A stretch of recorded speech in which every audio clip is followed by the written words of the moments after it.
The views expressed and the opinions given by the individual host and their guests do not necessarily reflect those of ParaX, its affiliates, or its sponsors.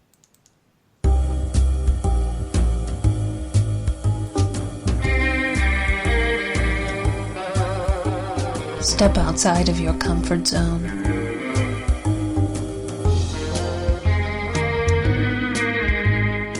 See the world with a whole new perspective. Join us and experience the unexplained on the Paranormal View.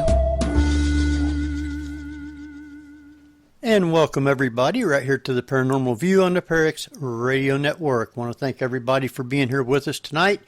Those in the chat room and those listening from around the world, we appreciate each and every one.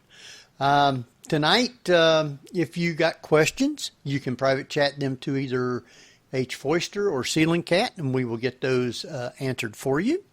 And if you're listening from around the world somewhere and you'd like to come over to be in the chat room with all these wonderful people, you can go over to paraxradionetwork.com and click on the Chat Now button and follow instructions, and you'll be in with all these wonderful people. You can talk with them and talk with us and ask questions. But if you don't want to come to the chat room and you got questions, you can send a question to us to the paranormalview@gmail.com, and we will get that answered for you. Also, tonight, I haven't seen Jeff yet, so he may not make it. He might be working. I haven't heard from him. But we do have Barbara Duncan with us. Yep, I'm here. And we got a guest tonight. She's been on before. And I have, I got a little thing here somewhere. She's even been to a couple of our events that Paranormal View holds in Gettysburg. Always love to talk with her and have a great time. She is a paranormal investigator. She's a Reiki Master, and she is in parapsychology. So I didn't write down a whole bunch of stuff on her due to the fact that it would take me an hour and a half to read everything. So, but I want to welcome Darcie McGrath. Thanks, Henry. I mean, you're into an awfully lot of stuff, and to try and go through all of it, Jeff had probably had it broke down real easy, but I had too much other stuff I've been trying to do and wasn't able to. So, however, we have lots of stuff to talk about tonight, and I guess first of all, you're traveling right now. You just pulled over side of the road and talking with us. Oh yeah. It's summertime. As soon as the thaw hits and the roads are decent, I'm on the road. So that's just the way of the lay of the land, I guess. Well, now when you go to Gettysburg, how long does it take you to drive to Gettysburg? Oh, about 13 hours. 13 hours. That's about how long it takes me to go from here to Florida. Yeah. Yeah. I can see that. Yeah. Yeah. So, you're traveling, but you was going to take the time to be with us tonight, which I appreciate. And you had some things that we were going to talk about. I think one of the things that we haven't talked a lot about is parapsychology. And this, I printed out a thing of what parapsychology is, and it says parapsychology research is largely conducted by private institutions in several countries and funded through private donations. And the subject almost never appears in mainstream science journals. Most papers about parapsychology are published in a small number of niche journals. Parapsychology has been criticized for continuing investigation despite being unable to provide convincing evidence for the existence of any psychic phenomena after more than a century of research. Ooh, where did you get that? Believe it or not, it was on Wikipedia. Must have been from the Center of Skeptical Inquiry. Well, that's what it said. That's pretty brutal. I know. I think Dr. Julie Beisel would have a few things to say about that. So exactly what is parapsychology then? Parapsychology is the study of human consciousness. So, in other words, it's trying to determine where human consciousness is located, and in a materialistic science sort of way, where it's not. I mean, medical materialism is basically of the understanding that consciousness, it resides in the brain, and once you're dead, you're dead. It doesn't exist any further than that. But unfortunately, fortunately or unfortunately, depending on how you want to look at it, we've had many reports from people that have had near-death experiences that have been able to give detailed information of what's going on in the room while they're being operated on or revived, or floating outside the room or through the ceiling outside the building. I mean, we had one gal who passed away who was able to float through a wall and find a shoe that was outside the window of the hospital that somehow had randomly got placed there. When she came back into her body after they revived her, she mentioned this, and the nurse went up there and looked out the window and found it. Huh. So this is the kind of stuff that's making scientists scratch their heads and go, there's something more to this. And so that's kind of what, in a nutshell, parapsychology is studying human consciousness and the survival of consciousness. So that's where, ghosts and apparitions come into play, covering that area. And then, of course, mediumship, studying mediumship. And then, of course, studying how mediums do their thing is another study of consciousness. How does our consciousness receive that information and translate it out? How are they getting that information? And so you have scientists from across a broad spectrum working on this. And I had the opportunity to go to the Society of Scientific Exploration last, 2 weekends ago, I think we decided on, in Denver, Colorado. We had 8 countries being represented there, as well as, many from the United States and Great Britain, and people from all walks of life, be it quantum physicists to bioengineers to consciousness study researchers that have been at this for a long time, psychologists, psychiatrists, neurologists. It's a very broad spectrum practice. There is no such thing as just being a parapsychologist anymore. It's usually a trait added on to somebody who's studying something else. Well, now, does most of the people believe that once you die, you no longer exist anymore? Or do they believe that when you die, you go to heaven or something like that? There is a vast spectrum of understanding. I have ghosts telling me that they don't exist anymore. Really? It's really wild. Well, and we're like, well, why don't you go through that door over there? You'd be much happier over there. Why? It'll just be most of the same. Well, see, this is all that there is. We're done. We're dead. There's nothing else. And it's just like, but you're talking to me. Well, yeah, but well, it's their spirit. The body is no longer there, but their spirit is. And if you believe in life after death, then when you die, your spirit's still got to be there, because if you don't believe that spirits are alive, then you can't believe in life after death. Right, and some people just don't. They flat out don't. They believe once you're dead, that's it. And that's you get that a lot from the medical materialistic community that believes that once your organs die, you're dead. That's it. No more. Then apparently they don't believe in God or anything like that, then, do they? Not really. Yeah. No, you'll find a lot of atheists in the medical field, but you'll find a handful of them that are at least agnostic, because they've seen things happen in their patients that they can't explain. Right. So, and that opens up a whole line of questions. I know Rupert Sheldrake. I don't know how many PhDs that guy's got, and biology and biochemistry and physics, and that wasn't enough for him. He still didn't find the answers of what is life, what is consciousness, what comes after this. And so that's when he started applying all those sciences to parapsychology.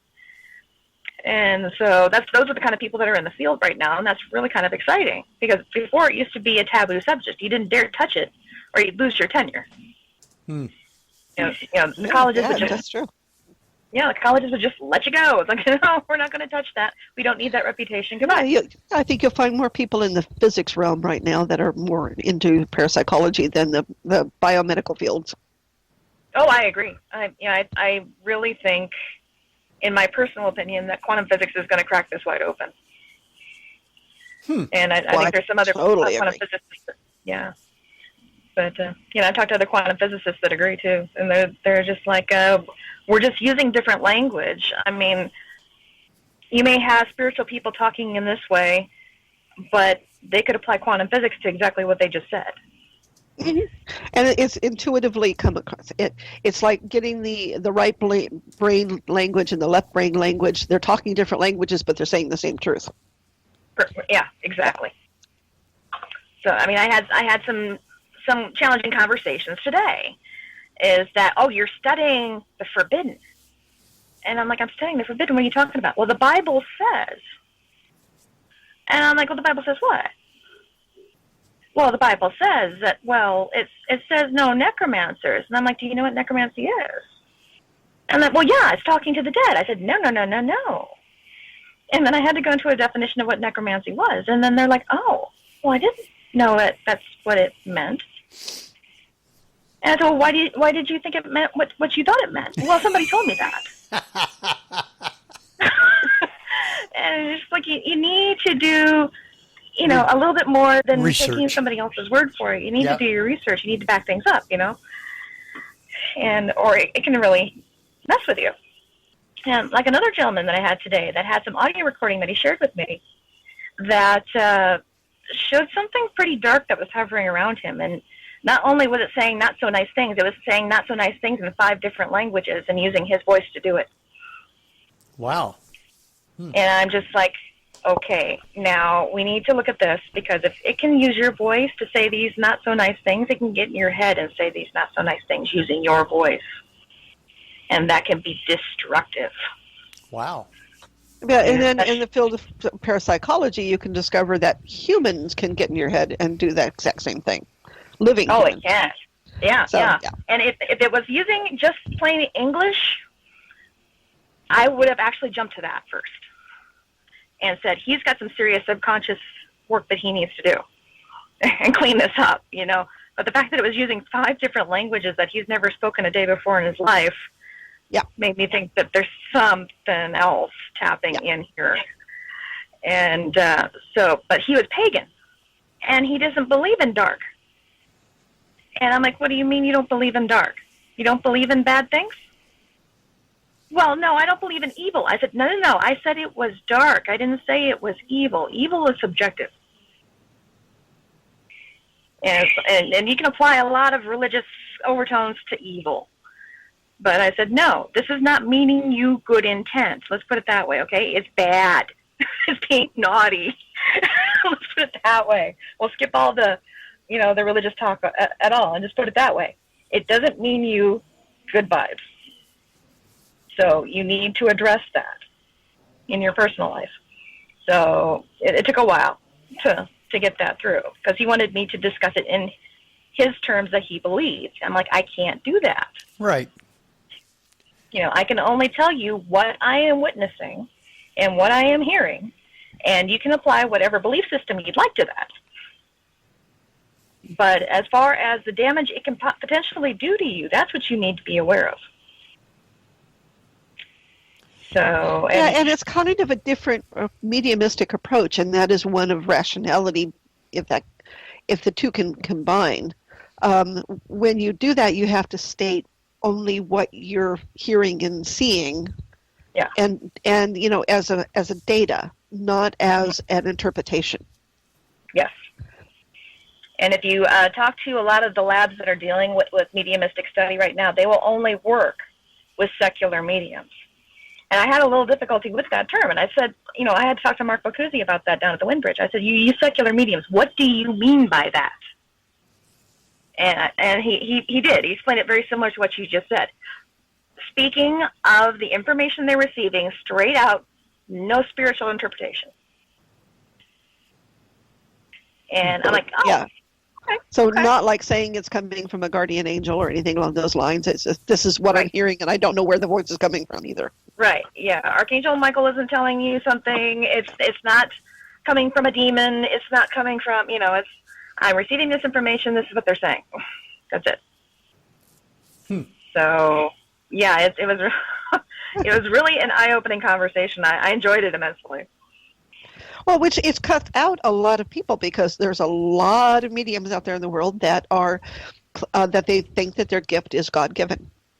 And that's the only thing that keeps them going because I think that they also use it as a protection against what they would consider the dark energy. Right, and that's why I had to have Mark explain to me what did he mean by secular. And it wasn't necessarily that the medium themselves were secular in nature. It's the information they're receiving is secular in nature. So in other words, they're not interpreting it through a religious filter. Okay. They're just saying the data straight out, no filter. Wow. So yeah, like you said, even if I do any work like that, I gotta run it through a filter. I gotta do it just to protect myself. And so a lot of the mediums are probably doing that, but they're just not using it as part of the interpretation. So you say you're running it through a filter. What do you mean by that? I only talk to those that my protection will allow me to talk to. Aha. So if there's something really nasty in there that's going to mess with me, my filter is going to filter those people out. So do you go like to Walmart to get this protection? Yeah. There's a 5-year plan. It's really cheap, You have to change it out every summer, otherwise it gets dirty. Yeah. Yeah, and sometimes the price goes up, so you got to negotiate it again. But Well, here's a question No. for you then. I mean, if you're hearing something and you don't know where it's coming from, you can just simply say, I hear this voice and this is what it's saying. It's not necessarily talking to it. But do you feel that even by simply saying or repeating what it's telling you, that's communication back and forth? You know well, what I'm saying? that information or that person that's talking to you usually identifies themselves, Okay. and that's all the medium can say. It's like, I'm getting this figure. It's a grandmother energy on your left hand side. I'm saying blonde hair. I'm saying pain in the chest. Somebody here died of a heart attack, and they would just go blah blah blah blah blah, blah like that. Oh. And so the only thing that a sitter in a lab environment would be able to say would be yes or no. Gotcha. They can't give any more information than that. And a lot of that time, that information is written down by a research assistant, and then that is sent to somebody else to tabulate the score. So that's what we call a blind study, that the head researcher is several steps removed from the process. So therefore, the researcher cannot have any direct or indirect impact on the research. Because there is a understanding that, if you're familiar with quantum mechanics, Niels Bohr principle, an observed event will have changed results versus an unobserved event. Right. So that's why there's a strong belief in the parapsychology field of blind study. So you'll have That's many layers of really research blind and study. Because you're also taking out the possibility of not just psychic ability, but telepathy. Yeah, you're reducing it. You're reducing the chance. they really haven't come up with a really good study to completely eliminate it. Yeah. So there's always going to be that question in there that it could be potentially this or so. But yeah, the blind study is what helps reduce the contamination, I guess you could say.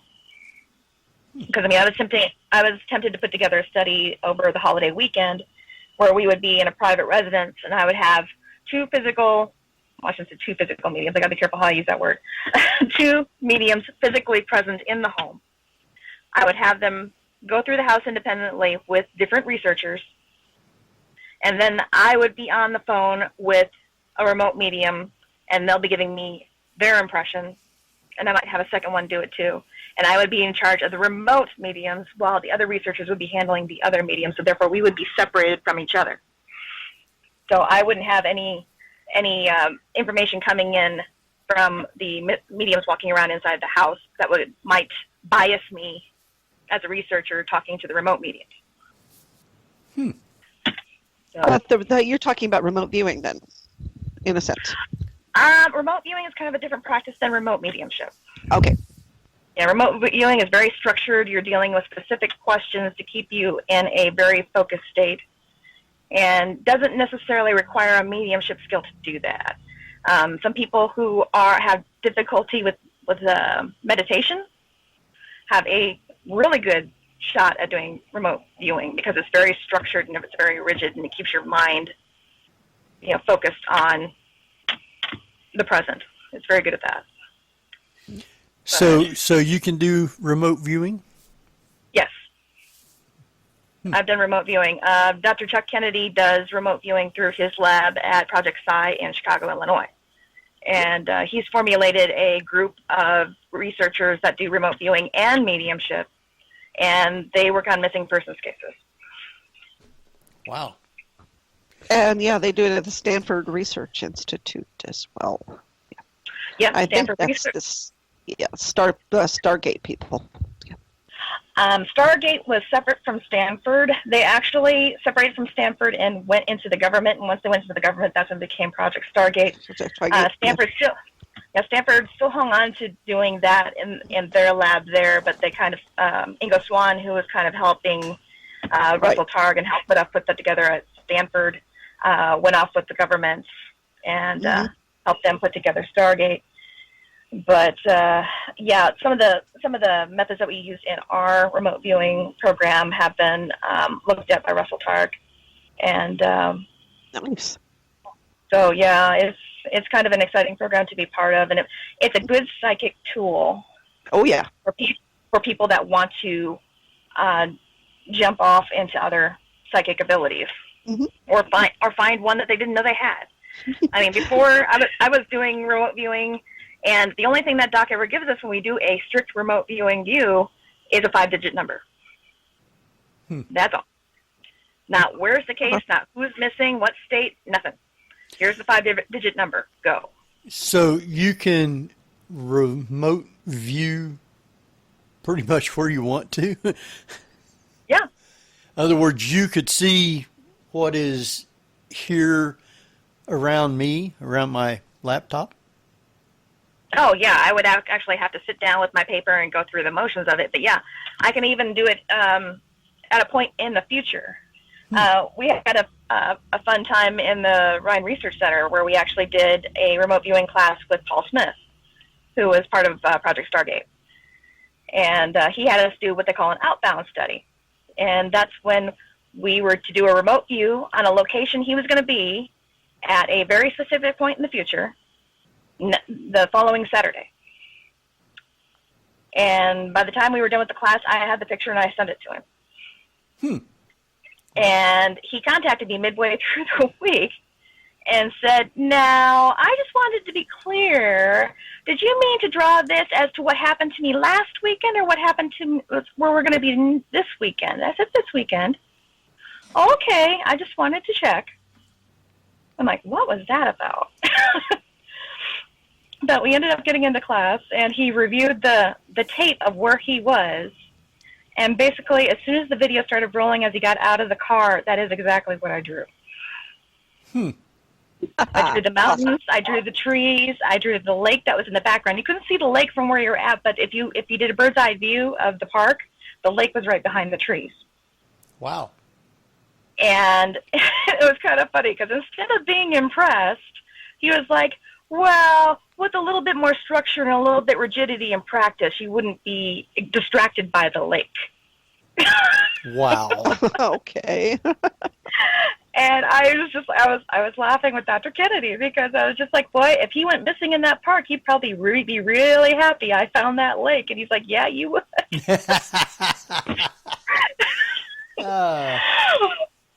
But yeah, that's yeah. Well, then I've got something, you might say a little test kind of. Sometime during the week, I have a box of something sitting on my desk. So if you happen to be able to remote view my room here, you might be able to tell me what that box is. Oh, okay. Not now. I mean, we're doing a show. But yeah, 2-to-1, it's fruitcake. no, it's not. I was ready to say Kleenex myself, but It's not that either.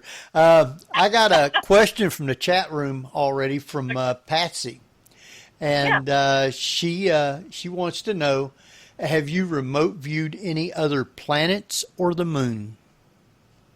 actually, no. I've only been doing it for criminal research at this time, or with the last exception we did as class. But no, nothing outside the stratosphere now. All right. You see, I've never even thought about the criminal aspect of it, although it makes sense. But just to be able to, I know in psychic classes that I've worked in the workshops, where you simply just say, show me where this person is. And I don't know whether that is more remote viewing or whether it is remote psychic, but it certainly does show up pretty well when you simply just say, show me this person. Yeah, well, and in the remote viewing case, in the circle that we have, we employ both mediums. Okay. And remote viewers. So all of that information filters through a matrix that Doc builds himself through a spreadsheet, and then he's able to find the correlations between the information, if any, and then through that he can get a more clear picture from all of it. So instead of all the weight landing on the shoulders of just one psychic that may or may not have a bad hair day. Yeah. Well, I remember in the Project Stargate program book that I was reading, they were trying to find several hostages that were taken in Iran, I believe. Absolutely. And they were coming up with different things. One was saying they're being held above a grocery store. Some people saying they were in a market. Some people say they were being held in a tent. But when they correlated it all together, it turns out the people were being held in a room above a store, inside a tent, so they couldn't tell where they were. Yeah. So I mean, you got to do that. Yeah. We've had that happen in some remote viewing cases too, where unfortunately, when you're dealing with a runaway, they don't want to be found. So they may actually throw subliminal herrings at you as to where they're at because they don't want to be found, and that can be a little difficult at times. When you're trying to narrow down where they're at, but then there's other like a times psychic too. block. Yeah, and we had that happen not too long ago, matter of fact. But you can also have human traffickers that would do similar to what you're saying. Throwing them in a tent so they have no idea where they're at, or blindfolding them and putting them in the box so they don't know where they are, and that way that person can't give off any clues. Now, that'd be fine if you're connecting only with that person's consciousness. But that's not how this team works. Okay. So you're looking more at the body as opposed to the consciousness. Yeah. Okay. And Doc's got us in a training pattern that if we can't quite get enough information from the view that we're getting, okay, raise our view, say 20 feet up in the air. What do we see from there? So we're not just stuck with one block this is all I see, this is all I see. Well, okay, try going up 20 feet, look down, what do you see now? We did that with a couple missing persons cases in Iowa, and it worked out really well. Unfortunately, we couldn't get law enforcement to listen to us, but in the end, we were able to correlate a lot of that information. So are you basically saying it's better on the remote viewing side, at least, because you're not tapping into the emotional state of the person? Correct. As well, yeah. Correct. So, and that happens with mediums too, that they can get really emotionally involved, especially if it's a target that evokes that emotion. Say they're a mother, and that little girl reminds them of their daughter. That can really mess with your head when you're trying to get the information and trying to remove the emotion from the picture. And with remote viewing, you don't have that because you don't know what's going on. You don't know who it is. You don't know where they're at. Now that can be a complication in itself too. You may actually pick up on another case that's not even yours. Oh, true. Yeah. So.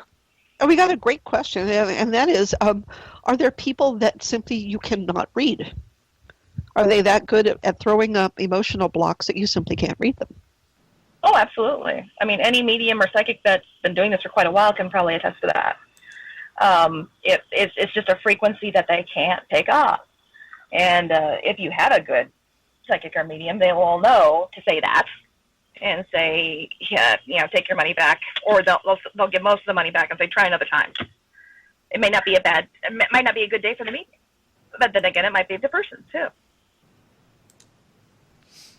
Yeah. There probably are some people that, I guess even ethically or emotionally, you reach a wall and just go, oh, I don't think so. Yeah. Just don't want to go there. Yeah, and it may also be that the medium determines that person just isn't ready to get the message from this individual coming through yet. They're just not ready. They say they're ready, but they're not ready. So it can be damaging to come through and force that information down somebody's throat that's not ready for it yet. Hey, we have Jeffrey Gould with us now. Pretty much. Hey, Jeffrey. Hello. My voice is a little gone. A little gone. What have you been doing? Oh no, it started getting rough yesterday, and today I had a full shift, and 95% of my time at work is talking to people. Oh, wow. Oh, no. So I can only hope that, A, it gets better tonight. I'm mainstreaming chicken soup right now, and that it improves tomorrow, because hopefully I have a commercial call back on Monday, and if my voice sounds like this, blah, that'll be that for that commercial. Two words, Jeffrey. Chat room. Yeah.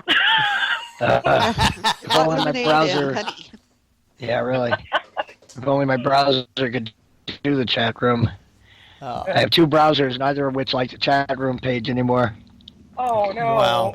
Wow. All right. We've got a lot of stuff that we've been talking about, and hopefully Jeff will be able to maybe ask a question here and there, but I'm sure he'll be typing the show up anyway. So. Oh, yeah. Yeah. Well, I want to go back a little bit, and that is the early days of parapsychology, which was the group that was doing the altered states of consciousness, which kind of falls in with what you're talking about, which is separation of the mind and the body. Mm-hmm. To be able to do remote viewing. I think that probably the Yale or the Harvard School of Medicine, I believe, was working on with the sensory deprivation tanks. Oh, altered states. Maimonides? Is that Maimonides? Yeah. Yeah, ASPR, American Society for Psychical Research. Mm-hmm. Yeah, they were trying to do some of that with Alex Janus. Uh-huh. And decided they were going to switch over and try to do the deprivation stuff to see if that would improve things with other subjects, not just Alex. But yeah, they have. You can actually do that today. It's probably more available to people to try to do that today if they want to. They have the salt tanks, saltwater tanks that you can go float in. Some have actually tried the the Sub-Zero. What do they call that? Where you get into the cryo tanks. Cryo tanks, yeah. Oh, no, thank you. I'm like, no, I don't want to do that. Yikes. But even Graham Nickel, who is at the forefront of out-of-body research, recommended the flotation tanks for that sort of thing. Yeah, it seemed to. Well, I mean, in those days they were also using mescaline, but that's a whole other ballgame. Yeah. That's a whole other group of people. Yeah. It seems to me it's very interesting how for some people, they need that kickstart to be able to do out of body or remote viewing. I'm not sure how you feel about the difference between remote viewing and bilocation, and if there's a correlation between the stuff that you're doing with that. Well, if you read the information on remote viewing, and if you ask the people, especially those from Stargate, they will say in no way do they leave and go anywhere. And bilocation is actually being witnessed in two places at once. So in a way, Right. and then that second that dual location thing, people are interacting with them. Right. So, but what I don't, and I wish I knew more about this. I knew Alex Tannis was really good at it, supposedly, when he did stuff for the ASPR. He actually had sworn affidavits from people that he had lunch with people in Toronto while he was walking the streets of New York. Cool. Yeah. But Really? But I never did hear if he actually remembered the conversation he was having in Toronto while he was in New York. Well, I distinctly remember in the classes that I was taking of looking at somebody and they're looking up at me startled. Mm-hmm. And I wasn't there, so it's kind of hard not to do that. So it's difficult to find instances when how do you differentiate remote viewing versus the bilocation, and if there's any way to test that theory other than having a test subject on the other side that you're trying to locate. Right. Well, remote viewing, let's see, there's out of body, and then there's remote viewing. Out of body means you can physically travel to a location and see a physical and actually try to manipulate a target. Sure. Remote viewing is simply getting the information and bringing it back. Right. So remote viewing, there is no manipulation of anything physical. Is there any manipulation happening? I don't ever recall anybody being able to do that per se of an object. You're talking about moving a ball or something to that effect?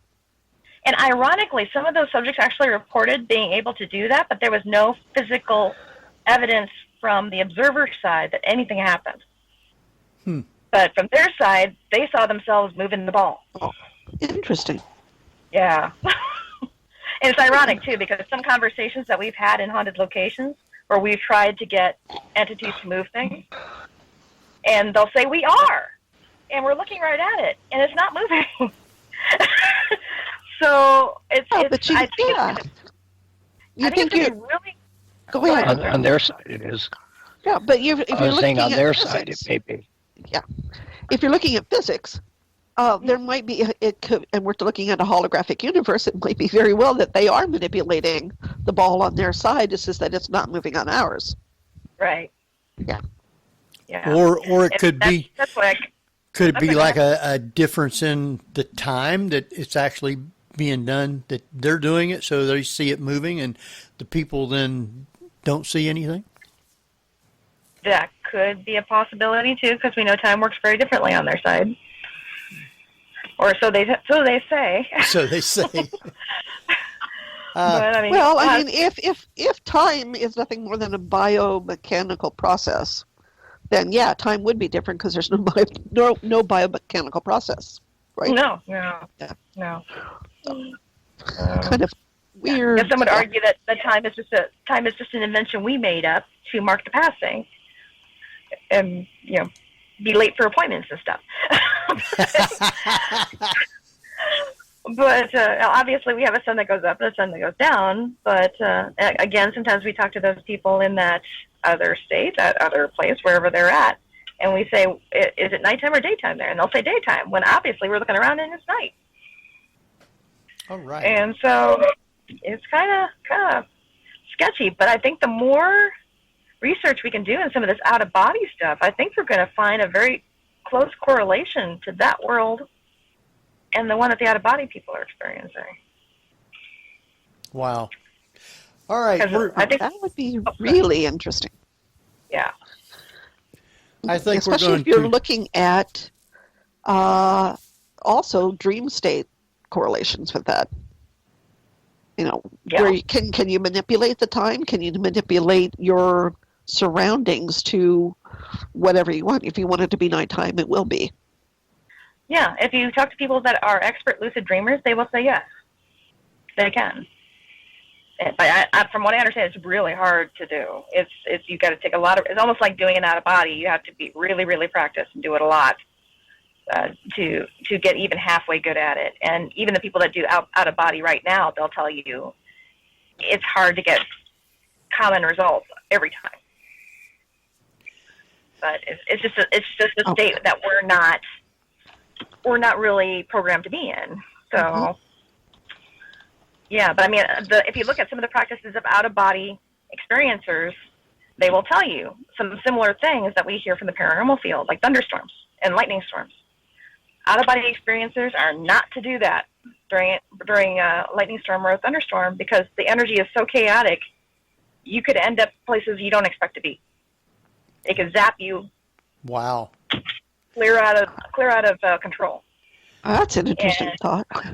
Now, Yeah, but if you talk to mediums that are walking through a house during a thunderstorm, they will tell you that the entities in the house aren't liking it one bit. I think it's kind of funny that the ghost hunting community has kind of gravitated to this understanding that, oh, they like lightning storms. It's fun. No, they don't.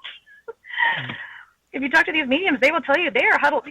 These poor things are huddled up in a corner trying to get away from the windows. They don't like it. Yeah. One quick thought before we go to break. And if you're doing an out-of-body remote viewing, or you're there in the body, and your body dies, how do you get back? Well, if your body dies, there's nothing to go back to. That's what I mean. You're stuck wherever you're at then. Yeah, well, if you die, you're going to be out of body anyway. It doesn't really matter. You just feed it to the punch. All right. So yeah, you won't die if you don't get back to your body. Your consciousness is just programmed to get back there. So I know some people that have a hard time doing it out of body because they have that fear that they're going to go out there and get lost and not get back, and and that's going to be the end of it. No, it doesn't work. Well, it was the Alice Bailey group that I think came up with the silver cord idea, right? Oh yeah. Which, don't sever the silver cord, don't you? Whatever you do, and it's like, well, you can't. You can't. All right. I think we're going to go ahead and take a quick break. And Darcie, your mic will be live on your phone, so try not to make noise. No singing along with the music? Yeah, no.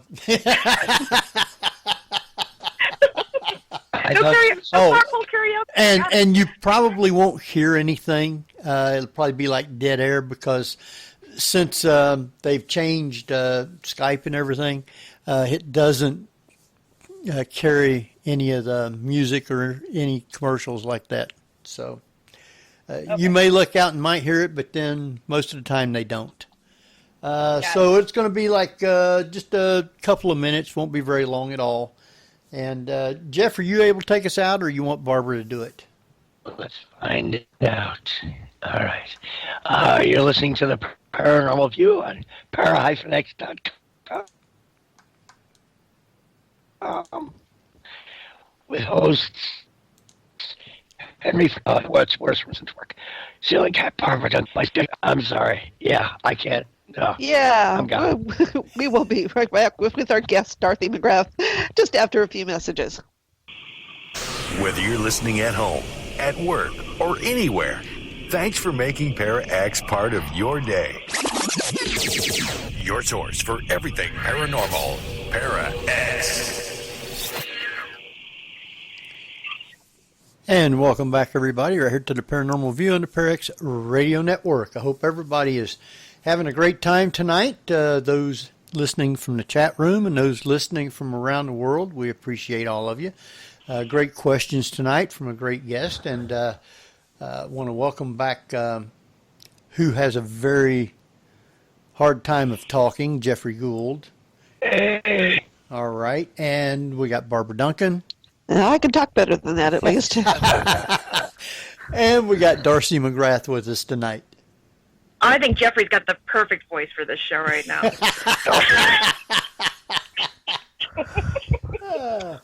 Well, speaking of people from around the world, Barbara, where do we have listeners?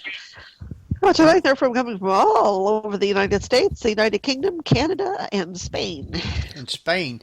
We've been having Spain quite a bit lately, haven't we? Yeah. Yeah.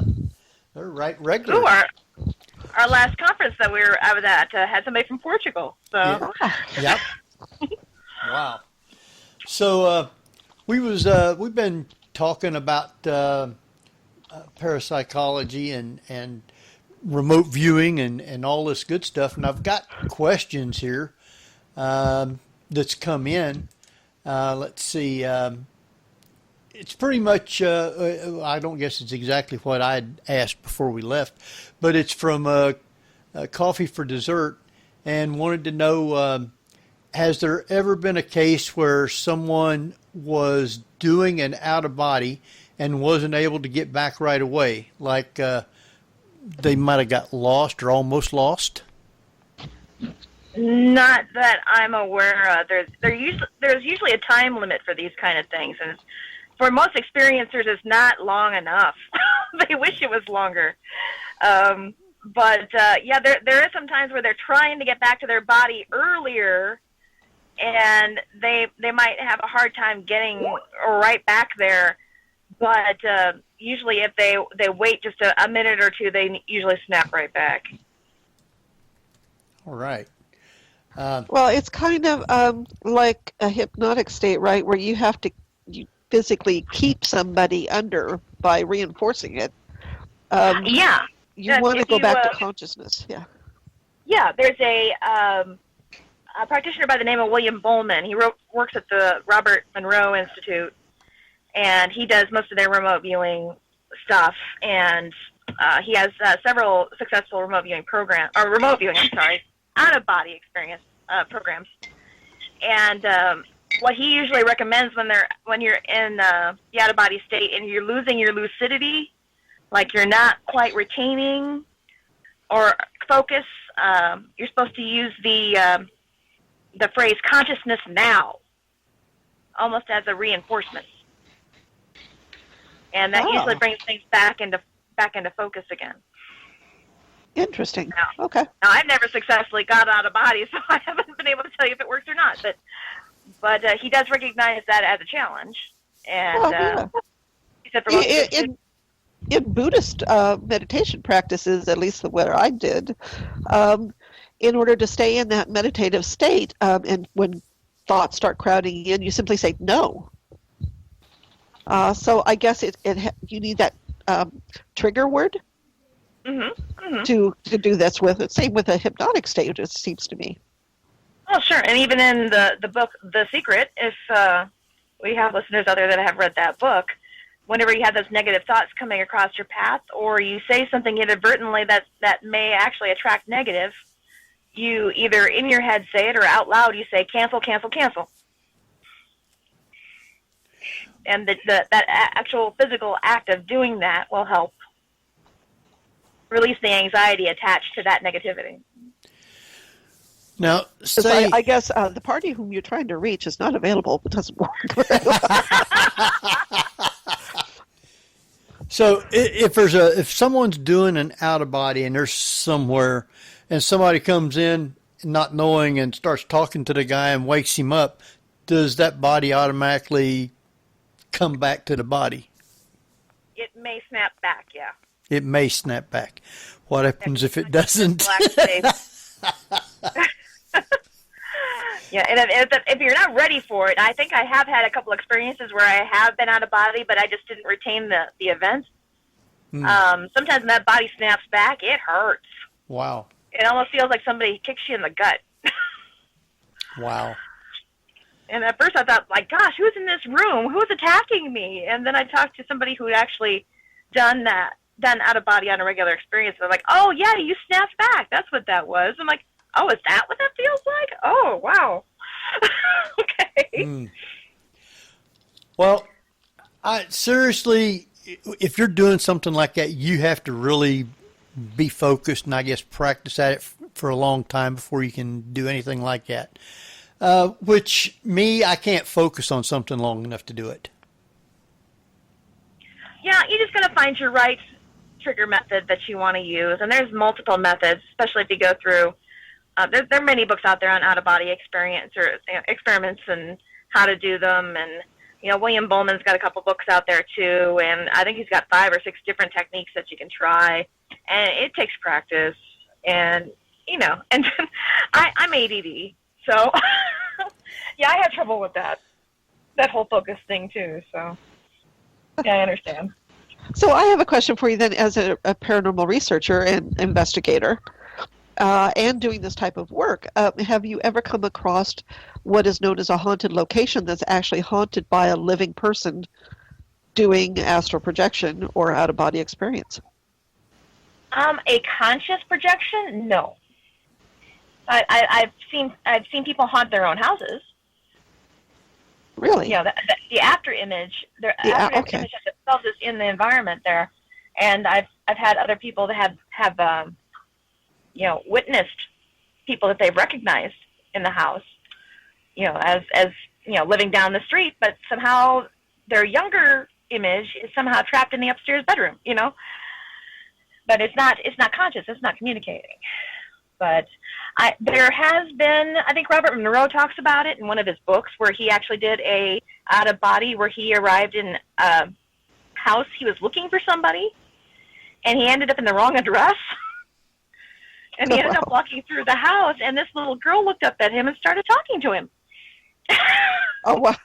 Huh. And he was just as shocked as, the little girl. It didn't phase her one bit, but it completely shocked Robert Monroe. And Wow. So he started talking to her. And then the next thing he knows, the parents are coming into the room because she's talking to somebody. And they look up and they see him too. And they're freaking out. They don't know what to make of it. The only one that wasn't freaking out was the little girl. So, Robert Monroe, being the polite guy that he is, found out that he had probably overstepped a boundary and overstayed his welcome, and he decided to politely duck out. Wow. But, That's crazy. Yeah, I mean, his books are fun to read, and it's the early experiments in out-of-body experience. And if you read other people that are doing it nowadays, their experiences are a little bit more fluid than his, because he had these accidental experiences, and he was still trying to wrap his brain around what this was all about. Now we have a little bit more of a lab understanding of it, anyway. Got another question from the chat room from Nyla. Excuse me. And she said she can travel to her sister's house 4 hours away in her mind. So would that make it easier for her to do actual out-of-body experience? She had went there to do a cleansing and protection to the outside of her house. Mm-hmm. Oh, I wouldn't see why not. The fact that she was able to get to from one point to another, that's excellent. Some people have trouble being that exact. Wow. Okay, if I go downstairs sometime and she's not there, then I might know where she's at, right? There you go. So let's talk a little bit about urban legend and these haunted locations that people claim, that like Bunnyman Bridge or situations like that, where you go in and you do hear haunted noises, etc. And how much of that can be generated by sheer thought, and how much of that is made up? I mean, because obviously our subconscious does quite a bit. Oh, yeah. I think if you have a number of people that are believing in a certain series of events, they can actually make them appear. I mean, we have poltergeists already out there in the field that investigators encounter and researchers encounter that are projections from living people. And it's their subconscious belief that's solidifying this and making it real out there. So imagine how much power you could give something if a group of people actually concentrated in and submitted that information. Now, would you consider a telekinetic just a practice poltergeist activity? Poltergeist activity is what we call RSPK, which is recurrent spontaneous psychokinesis. So that means there's no control there. Absolutely. Yeah, telekinetic is well, and we call it psychokinetic really because telekinetic has a different connotation to it. But Sure. Psychokinetic is controlled psychokinetic is more directed. It's controlled. And physical. Or at least you're there within the room doing it, as opposed to, I guess, do you have to be on site in order for poltergeist activity to happen? The Nope. trigger person. Nope. Okay. No, I've been the target of a psychic attack before by a poltergeist, and the person was clear across town. Wow. Yeah. So is it a subconscious projection? Yes. Okay. And sometimes, if people are undergoing, if they're processing a very negative event, they can actually detach themselves from that energy. And that energy can try to will itself into being on its own. And those get really scary. Sure. So What happens? Yeah. What happens when that energy tries to go back home? Usually that person's already blocked it off, so it can't. It has to willingly take it back in. And a lot of times people don't want it. So the answer is no. But as a result, though, that energy is out there floating around to feed off of whatever it can to survive. And usually it's the energy it's made up of, and it's not good stuff. So it may actually stick around in a house that it's been discarded at and cause turmoil and chaos and aggression amongst family members to feed off of that aggression. So that can get ugly. How would you know there's something like that in your house if you didn't feel the attack to start with? The most easiest way to do that is to bring in a medium and have the medium walk the house. And if they can witness these things happening, and if they have continual reports of these things happening, and the medium is not picking up on any conscious entity there, then that's usually what you're dealing with there, is you have this non-entity that has no consciousness, no thought, no identity. And the only way to get rid of something like that is not to feed it. That's very interesting, Darcie, because, after watching Amy Allen do her walkthroughs sometimes, and she comes up with these entities that look like trees, and that's exactly what she says, is that it's made up of energy that really wasn't a human, but a projected ball of energy, basically, that developed its own, body and experiences and sentience of a sort. Or do you consider them sentient at all? There has been some question as to whether or not they can form a sentient. They almost need an identity to capture in order to do that. And in some very disturbing situations, I've heard of entities actually adopting a name for themselves. And I'm like, ew. Whoa. Yeah, it's starting to learn. It's starting to become aware. And that's when it gets really scary, because it doesn't believe in anything, so you can't really use religious methods to get rid of it. So how do you get rid of something like that then? And so the only way that I am able to tell people what to do about that kind of situation is don't let it get that far. Well, yeah. So how do you get rid of it then? Don't feed it. I wouldn't feed them anyway. You starve it off. Yeah. You either starve it off, or it might wander off and find something else. But if you get into shamanic practice, you might have some shamanic practices that know how to deal with that sort of thing. You can get into more spiritual practices. There might be some answers there, but from a parapsychology standpoint, if you don't want to stray, don't feed it. I wonder if I threw some cat food out in the yard, they'd go out there. I don't know. I don't think there's ever been any negativity generated from cat food. I don't think that's going to work. Although I have heard people call cats some pretty evil things. I don't know. Now, speaking of investigating, you're an investigator. What is some of the techniques you use and the equipment that you use? I don't use very much. I use an EMF detector basically to do a baseline reading of the premises to see if they have any excessive electromagnetic fields in the house that may be contributing to any sort of hallucination or sleep deprivation or anything to that level. It's basically an environmental check. But otherwise, I pretty much stick to the recorder and maybe a video camera.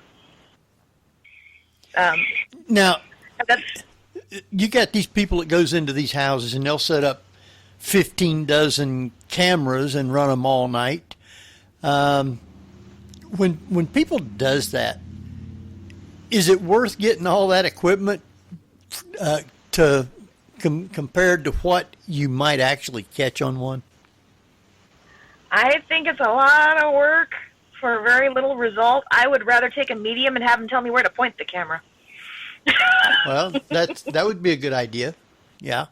And not to mention, I think you get more interaction with anything that might be there if you do a one-on-one conversation versus setting up cameras and then walking out of the room. You know what I mean? Using your recorder. Doing it Barbara Walters style. I don't even use cameras. Every now and then I might have a camera that I'm just taking pictures of a location, but I'm not taking pictures hoping to catch something.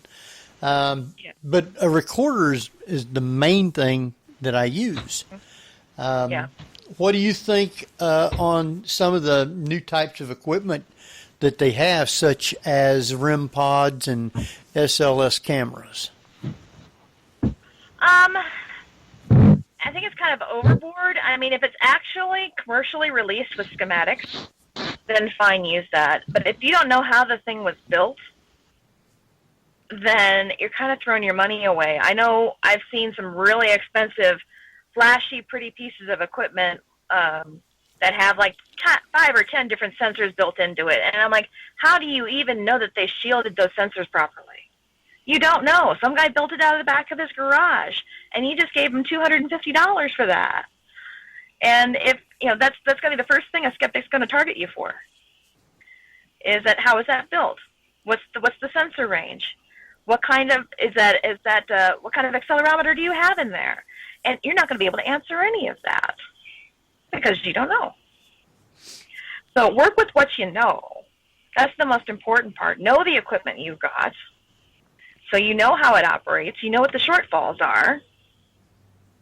And stick with that. Uh-huh. But, there's a lot of people that still don't understand how a DSLR camera works. Right. They don't. And that's a shame. I mean, because I have a lot of them that show me pictures and look at this great picture. And I'm like, oh, gee, what do I tell them? You didn't have your shutter speed set right, and you bounced that flash off of that. They don't want to hear that. They don't want to hear that. No. They want to hear, oh, wow, that's great. But again, it's knowing your equipment and the conditions in which you did it in. I mean, I have people that try to give me audio and want me to listen to it and ask for my opinion, but I'm like, I wasn't there. I don't know who was in the room. I don't know what the traffic noise outside was like. I don't know what the carryover noise is from downstairs. I really can't say much about that, So, yeah, I'd say the number one thing is if you're going to have equipment, know exactly how the equipment works and know what anomalies it can throw at you. Well, let me ask you then, do you believe that it's ever going to be possible to have a lab-grown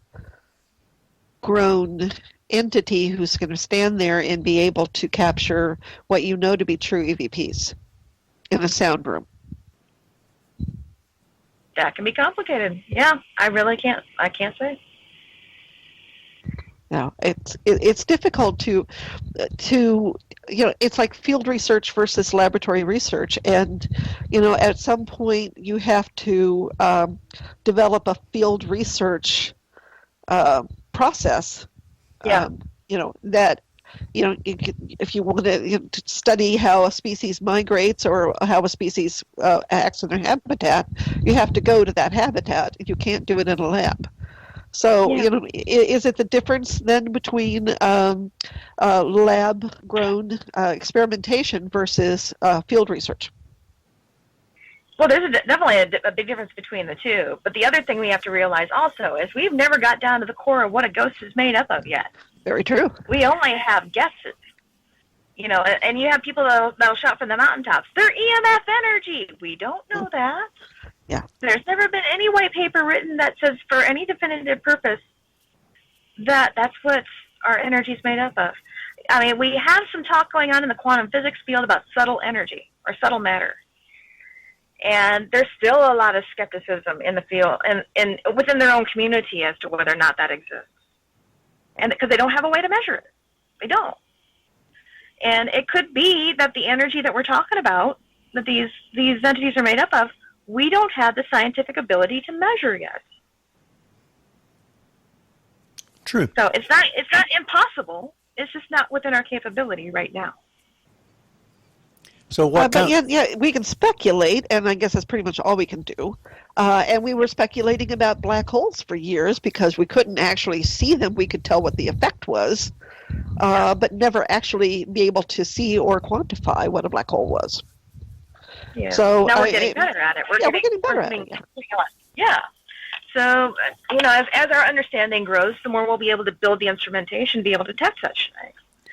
But it's going to take removing a little bit more of the stigma from the field, and maybe quantum physics might actually give us some tools on what to do with that.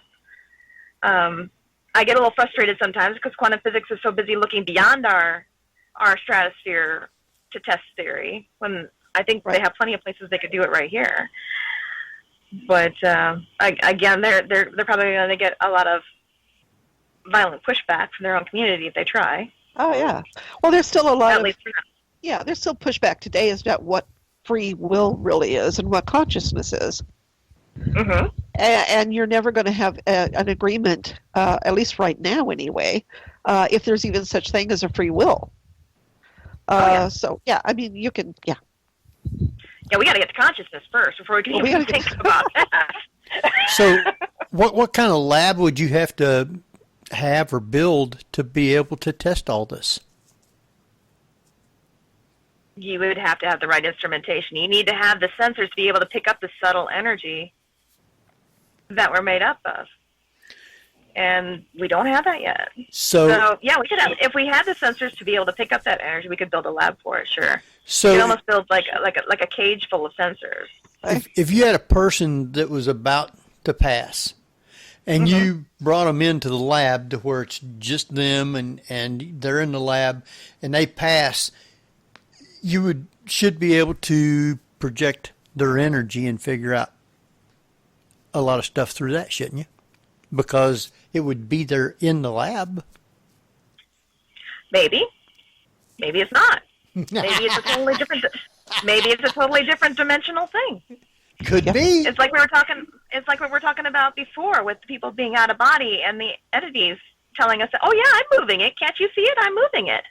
And we're not seeing a thing. That's true. It could be. It's a different dimension, right? With the dimension that we're in. Yeah. Well, would that be considered like the third dimension or something? Fourth or fifth. Fourth, or sixth. fifth. We're in the third dimension here. How many are we up to now? I can't remember. 12, I think. Wow.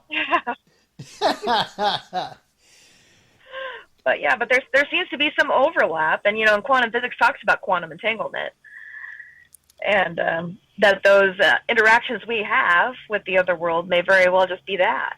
Is that those parallel universes are connecting at a point where we have that shared experience. That's what I was going to say. Then There's talk now about there's parallel universes which are actually figuring somehow into our universe. And there was one theory that actually our universe came from one of those parallel universes. It's like a bubble bang theory. Yeah, it's kind of like when you open up your video camera in the wrong way and you see all those infinite images going off. Would that be if you're? I would say the aliens, would they be coming in maybe from one of the other universes, not even from ours? Yeah, I could see that easily. Yeah. They wouldn't even need any propulsion to get them here. They could just phase in, phase out. Yep. That's too deep for me. I'm still having problems with this one. I'll talk to your Bigfoot enthusiasts. I'm sure a couple of them have that theory too. They probably That's why do. we never catch a Bigfoot. He phases in and phases out. Yeah, that would be my opinion also. Yeah. Yep. Yeah. So, Well, nobody says why they look like Wookiees, but oh, well, that's true. They may look normal, though, in their universe.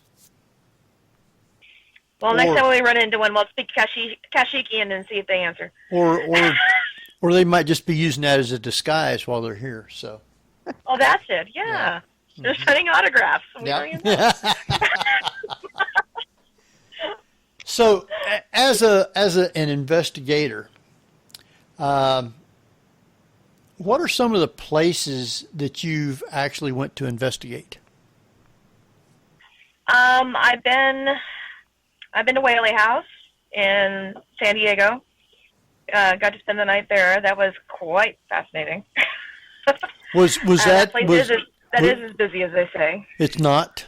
Okay. It is. Oh. No, it is. Really? I had so much trouble doing EVP work there because they were so busy talking over each other. Really?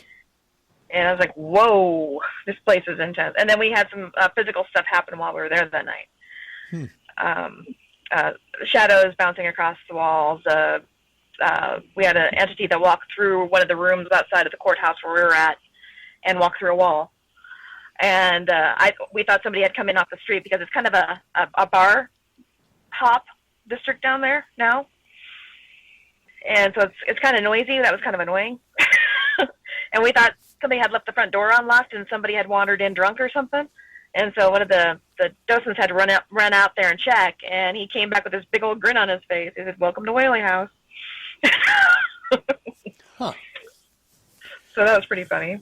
Then to the Queen Mary. Went there on Christmas Eve. That was an interesting experience because it was not empty, but it was quiet. So I pretty much had walk of the whole place by myself. I did pick up some EVPs while we were there. Spent most of my time basically in the Midwest doing private consultations. Done some battlefield work, bed and breakfast work. Obviously spent a lot of time out east, Antietam and Gettysburg, and let me think of any place else. St. Augustine. You got to go there? Yeah. I've been there. Did you go up in the lighthouse? Yeah, I did do that. Didn't get a whole lot, though. Lent Mansion, St. Louis, Missouri. Been there. Is that twice. still open? They still... Oh, yeah. Yeah, they're still running. It's less of a bed and breakfast and more of a spend-the-night place. Mm-hmm. That was kind of disappointing. I thought it was going to be more like a bed and breakfast. No. Matter of fact, they close up shop at the end of the night and they leave you there by yourself. Really? Wow. And I'm like, whoa, hang on a minute. You guys aren't staying? No. We'll be back in the morning. And oh, by the way, don't watch your car. If you're still here. I guess the outside district is scarier than what's going on in the house. Oh, really? So I'm like, oh, okay.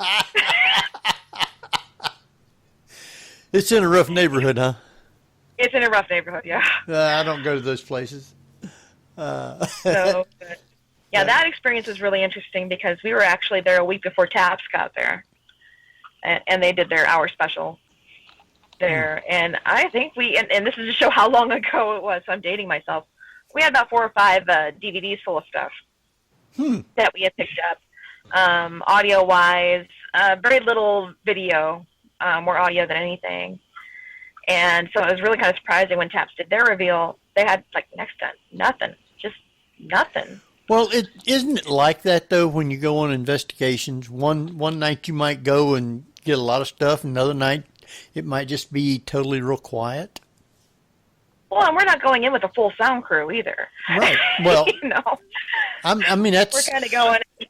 There's places that you can go to where one night you may not get nothing at all, and then other times you'll get, 4 or 5 or 6 different things.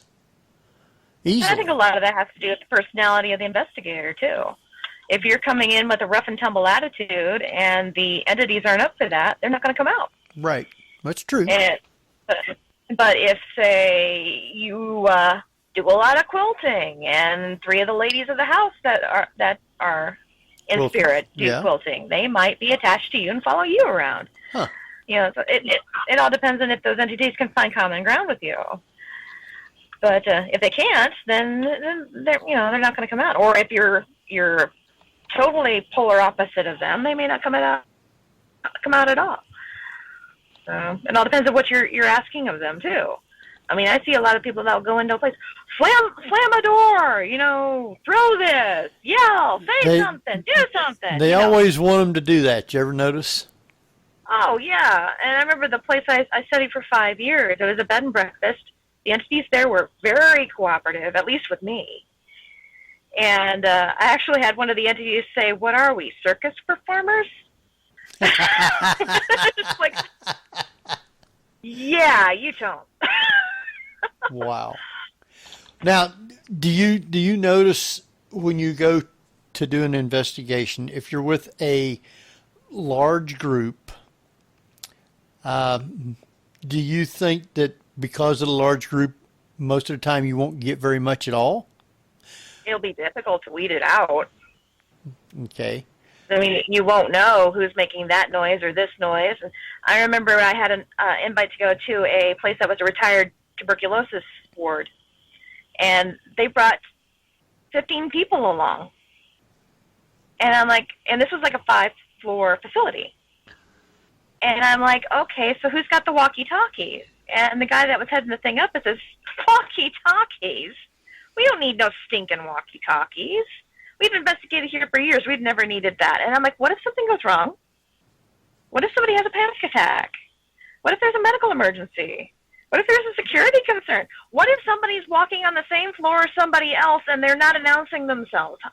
And there goes the whole night, the whole hour audio session you were just building up to. Right. He didn't get it. And it's just like, no, you got to have controls in place. And we talked about that in Denver, because some of the people that were parapsychologists, believe it or not, some of them actually did do investigating, and some of them still do.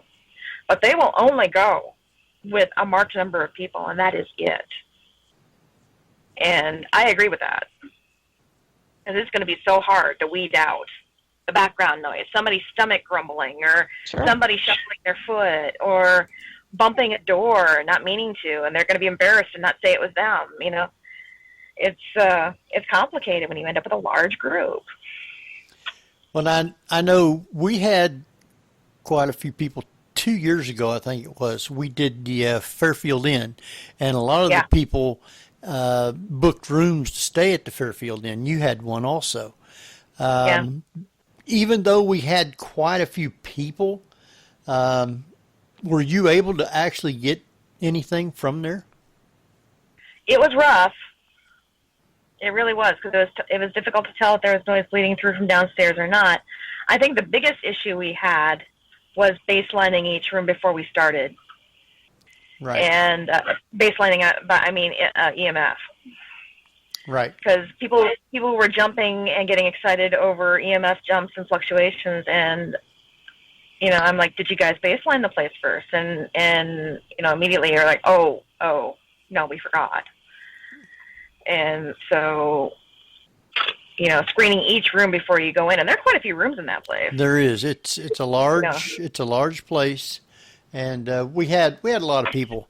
I think mainly when we have a group that meets up there at Gettysburg, usually it's mostly for the fun of being able to be with everybody. You aren't actually expecting to get a lot. Just because of that, because everybody's fanned out going everywhere. But every now and then you can capture stuff. I just think sometimes we get a little too focused on one instrument. Right. And I know we were in one of the bedrooms for one of the nights, and they spent 15 to 20 minutes talking to the EMF detector, only to find out there was a ballast under the bed they didn't know about. And it's just like, oh... so then everybody got frustrated, and they're like, well, let's go to the next room. There could have been something there. There could have been. But, that kind of blows the fun out of everything, unfortunately. But I think the best we got out of the entire evening is that we had 3 independent mediums walking through the same room, and without even correlating with each other, picking up on the same entity. Yes. That's that was the holy grail for me. the mediums were able to talk with a lot of the spirits, and I'm just sitting there. Well, they're standing right there in the corner. They're doing this, they're doing that, and I'm sitting there looking. I said, I don't see anything. I don't feel anything. I don't hear anything. So I have to just, with a grain of salt, go with them telling me that, and I can't corroborate it, you know. But if you get 2 or 3 mediums telling you the same thing, then there might be a grain of truth to it. Yeah. Well, and I had the opportunity before we went in there, too, a couple of weeks before, of talking to the night manager and, you know, getting the lay of the land and talking about how we were going to, you know, how potentially we were going to do this and what I was going to be looking for. And so when the evening came to an end and I had mentioned what the mediums were seeing, he was like, oh. And he walked over, and there was this huge barn door leading into the tavern. I don't know if you remember that. Mm-hmm. And he pushed it aside, and there's this picture of this charcoal sketch of this woman. Right. And my jaw just dropped. And that's when I grabbed Kat, and I grabbed Kat, and I don't know if I got a chance to grab Tina or not, but they both came down, and they were so excited. They were jumping up and down and squealing, and that's her! That's her! You know, nobody had seen that picture because it was out of sight all night. Right.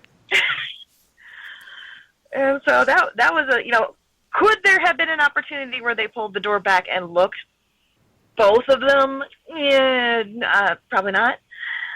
You know, especially that was a big, huge, heavy oak door, and Josh really had to shove it to get it to open, or to close it enough to show that picture. But, you know, could I say for 100%? But no, but it really was cool. And as excited as they got, you know. Now everybody's talking about pizza in the chat room, and makes me hungry for what is that place there? Tommy's? Yeah, Tommy's Pizza. Yeah. I want to try the new place that Craig's talking about. He did mention that. I remember it, but I don't remember where it was at. Yeah, Stone-Fired Pizza. I'm not sure exactly where. Yeah. I seen pictures of it. Yeah. So might have to try that and see if it's any good. Yeah, I told him I was going to throw him in the trunk, and so he can escape all the crowds, and we'll go down there and get some pizza. All right. Time's going by real fast here. I want to take another quick break, just a minute or two, and we'll be coming back here in just a minute. So, Barbara, you want to take us out? Sure. I think Jeff ought to save his voice. Yeah. Yeah. Folks, you're listening to the Paranormal View here on Paranormal. I sound like my own EVP. You sound like your great-grandfather there, Jeffrey. Okay. Folks, you're listening to the Paranormal View here on ParaX Radio with our very special guest, Darcie McGrath. We'll be right back after a few messages. Rat, where are you going? I'm going back to the Paranormal View, back where I belong. Please, take me with you. No, I'm through with everything here. I want to see if there's something left in life I haven't explored. Do you know what I'm talking about? Oh, Rat, don't run to them. They talk about ghosts and hauntings, UFOs, and all kind of supernatural scary stuff. You'll never understand, will you, Scarlet? No! Well, that's your misfortune. Rat, if you go, where shall I go? What shall I do? Frankly, my dear... Line! Oh, you gotta be kidding. That's the Paranormal View with your host, Henry Foister, Jeffrey Gould, and Barbara Duncan. Every Saturday night at 8 p.m. Eastern, exclusively on the ParaX Radio Network. What happens to a ghost when their home is torn down? No one thinks of the disembodied when they rip down old buildings, dig up cemeteries, and build clean, unhauntable condos. Every year, hundreds of spirits are driven out of their own haunts by the careless living to exist alone with no one to scare. At ParaX Radio, our host, feel the plight of these evicted disembodied, and we're reaching out to you to please open your heart to one of these lost souls, such as the ghost soldier of the General Wayne Inn or the abandoned spirit cat of Benjamin Rush. So please, please, let a little spooky into your life. Won't you open your house to a ghost without a home? Para X. There's a darkness in the hallway. Voices that seem to come from nowhere. Alone at night, there's a feeling that something or someone is near. Where can you go? Who can you turn to? Para X Radio. Our knowledgeable host and expert guest can help you find some answers and take a glimpse into the unknown. Para X Radio. Programming for the open mind. And welcome back, everybody, to the Paranormal View right here on Para X Radio Network. I want to thank everybody for being with us tonight. Hope you're enjoying the show. And just remember, if you do have questions, you can private chat them to either H. Foister or Ceiling Cat, and we will get them answered for you. So I'm not going to make Jeff talk, but Jeff is with us. And we have Barbara Duncan. Yep, I'm here. And we got Darcie McGrath. Hello. All right. Let's see here where I'm at. We haven't talked about, you also teach at a college. What do you teach, and what all do you do at the college? Well, actually, I've moved on from the college. We had a split off and a change in the structure of the community college continuing education program. So most of my stuff is done online or in person anymore. But I did spend 7-8 years probably doing parapsychology at Kirkwood Community College in Cedar Rapids. And that was fun while we did that. It started out being mostly the ghosts and apparitions class, because that was the big thing. They came to me and said, hey, this is big on TV. Can you teach this? And I said, yeah. I should probably warn you, I'm not a big fan of those television shows. I can definitely speak to them. And they're like, sure, why not? Okay, so we did that, and that was their biggest hit anyway, was that class. And because we had some success with that class, I was able to spin off and have little latitude in what I wanted to teach. So I did branch off, and I did one on cryptozoology. I did another one on psychics and mediums. And did we do remote viewing? No, I don't think we got to remote viewing. We didn't do that one. I did a field 301 class where I actually sat down and taught people how to do EVP analysis. So that was kind of fun. And for a while I did do a follow-up field trip class, but that got a little bit too hard to do logistically. So that's why you're able to do a lot of traveling then. Yeah, I was able to do that. And yeah, there were some places I was able to get into because I had those credentials. But, I mean, yeah, Whaley was a little bit more, they gave me a little bit more latitude when I was there because of the school. And they knew I wasn't going to trash them. Wow. But yeah, it was fun to do that, and I do enjoy the teaching part of it, and I did do some online stuff. Unfortunately, I kind of missed the interface, though, the personal interface. Right. Of, seeing the light bulb going off or the light bulb not going off and realizing I needed to redirect.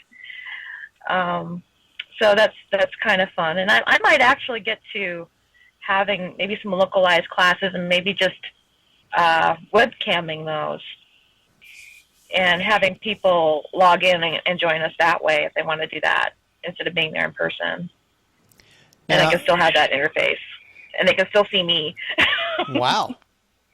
Well, if we had cameras and did it that way, they'd be able to see you tonight, but we don't do it with cameras, so.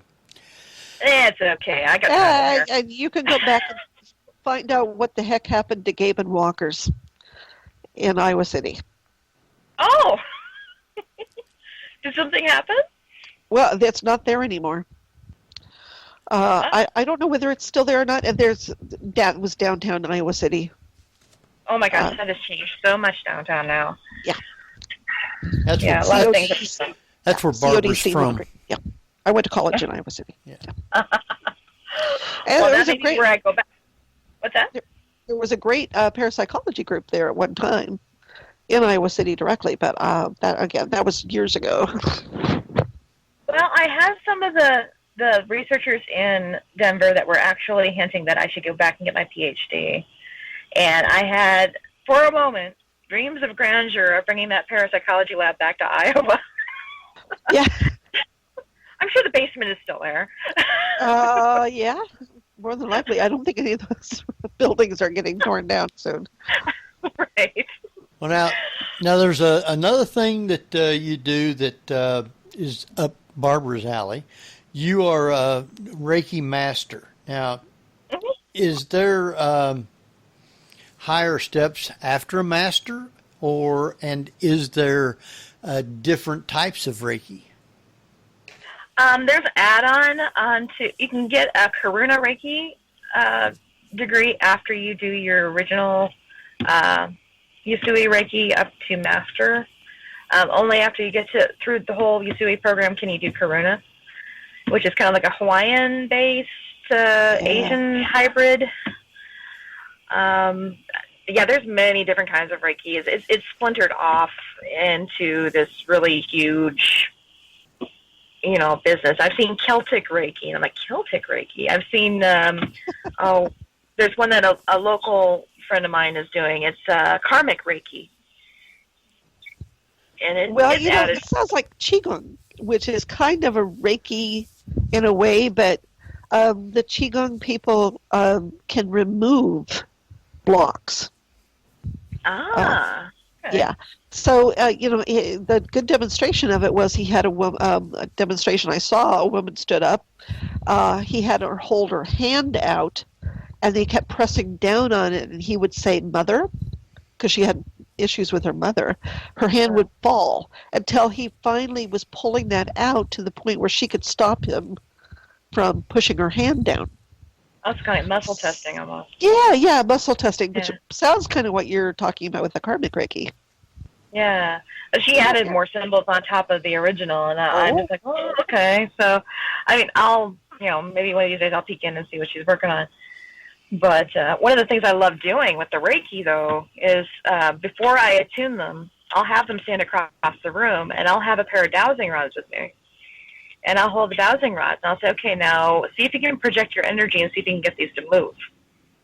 And most of the time, 9 times out of 10, they can't move anything. Nothing moves.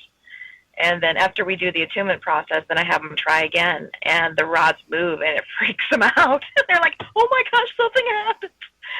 So they can see something measurably and definitively as a result of these things. So it's kind of cool. When you get to the point where you can draw the symbol on somebody's back, and they say, "Why are you putting your finger and drawing symbols on my back?" and you're not touching them, then you got it. Really? Huh. Yeah. And they can feel it, and you aren't even touching them. Right. Yeah. Wow. So Reiki is really interesting. And I remember when I got into it, because I had a trusted clairvoyant friend of mine that did readings for me, and she says, "Boy," she goes, "you have a hard time with keeping your energy to yourself. You tend to give it away to anybody. You don't have any left for yourself." And she says, "You need to learn Reiki." And I'm like, "Reiki, what's that?" And she's like, "I don't know." Like, you don't know. I think they teach it downtown or something, but that's what they're telling me. You need to go learn Reiki. And I'm like, I had no idea what she was talking about. Like, well, you're making up words now. What is this? So I went downtown and I took the class, and after I took the first class, I finally understood why I needed to learn the Reiki. It's just because you're not giving away your own energy when you're doing Reiki. You're bringing the energy down and out through you, but it's not taking anything from you. So you can give as much goodwill and intent to anybody that you want without depleting your own. And so I thought that was pretty intense that she was able to tell me where to go and to do this thing, but not even know what it was. Wow. Go ahead, Barbara. I was thinking that was pretty spontaneous and great, you know. It's like somebody Yeah. channeled some energy there for you. Yeah. Oh, yeah. So, Yeah. So But, let me yeah, ask you a question as a researcher and as a paranormal or a parapsychology student, and Okay. that is, do you feel like they say with the researcher, as we talked before, about the researcher who's observing the experiment becomes part of the experiment? Mhm. Do you think that as a active paranormal investigator, that when you step into a haunted location, you're part of the haunting or part of the experience, and that, you know, does it enhance or take away from the research? yes. yeah, what? It Good does. answer. It depends on what state you're in. It's kind of like when I was talking about the student before that was getting all the gobbledygook and stuff in his EVP. Yeah. I asked him straight out. I said, I'm getting the impression here that you're dealing with a lot of anxiety and depression right now. And it took him a long time to fess up to it. He was like, oh, the house was really depressed and anxious. I said, no, I'm not talking about the house. And, oh, well, no, I won't go back to that house ever again. Don't you worry about that. I'm like, I'm not talking about the house. I'm talking about you. And finally, I got him to fess up saying, yeah, I guess I've been dealing with a little isolation and anxiety lately. Yeah. But, yeah, I know. It's showing up in the EVP. It's actually saying that. Wow. And it was literally saying something to the effect of, you're going to die alone. Really? Yeah. Worried, you know. And somebody else followed up and said, worried. And it was right there in the EVP. And so his emotional state was impacting the feedback he was getting. Huh. Let me ask you, do you use the Ovilus at all? Have I seen it? Have do I you use used it? Yeah. No. Okay. Because I was wondering if in those states that a person could project their own emotions and thoughts into the Ovilus and have it come up speaking, and they're thinking it's an EVP or they're thinking it's a spirit. I think it's possible without knowing the schematics of the Ovilus, and since it's a proprietary design and I'm not allowed to see it. We're not allowed to take it apart. Right. Yeah. Well, especially when you're paying, what, $200, $300? Yeah. But I would love for somebody to do that. Maybe I should see there's an open box, open container thing on YouTube or something. It's actually done it. But just to see what sensors are in there. We have lab results of people that can affect random number generators. Oh, yeah. And so I can't see it would be much of a stretch for somebody to affect a box like that. And, make the words come up the way they want them to. So, and, all depending.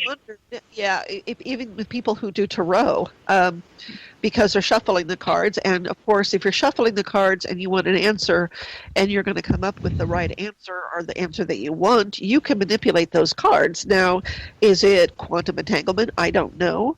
But there's a lot of people who seem to be able to manipulate the cards even with the shuffle. Mm-hmm. Oh, yeah. I've seen people do that with the Zener cards. Oh, yeah. That they use for ESP study. They can make certain cards come up, and of course the people at Vegas don't really want those people showing up.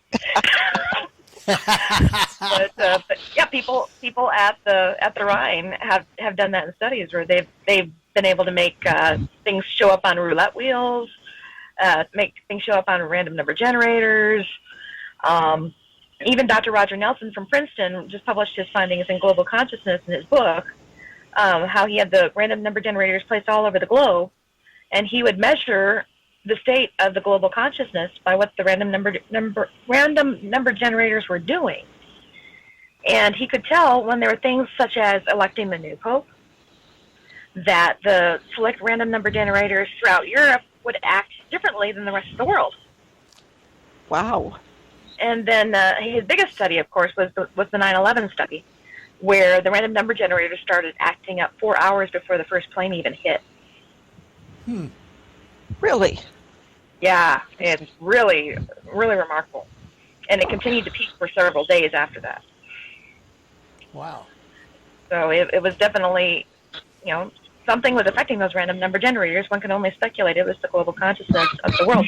And a matter of fact, they even asked for the global number generator study to be renamed the EGG, the Electrogaia encephalograph. Okay. So it was the instead of EEG for humans, it was the world. It was the EGG. That's really fascinating to see if it does that with man-made events. Do you find that it works for, like, say, Hurricane Katrina or the tsunami that hit in the Asian continent? Yeah, he found correlations with all of that. Wow. Yeah, and so it was really quite remarkable. And of course, happy events too. Sure.